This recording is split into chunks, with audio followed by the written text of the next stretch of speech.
イエーイ。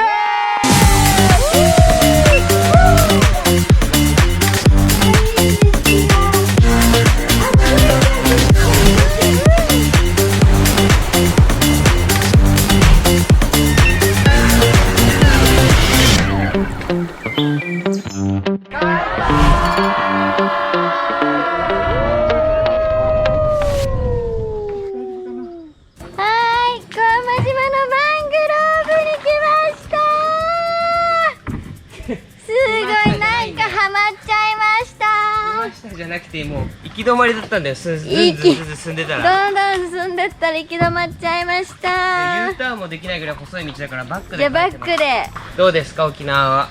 沖縄自然がいっぱいでいいですね。小浜島はどうですか。小浜島はなんだかゆったりしてていいですね。600人しかいないんでしょ。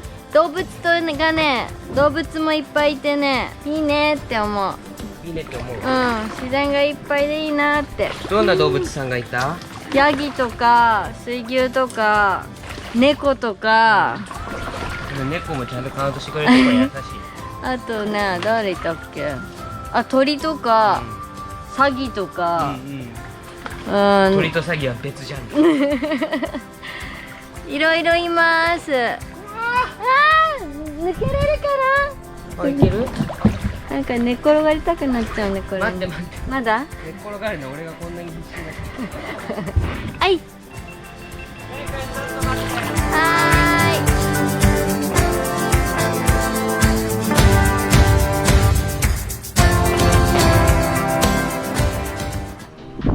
ついに GoPro MAX 2が登場。今回は小浜島にあるハイムル橋にやってきました。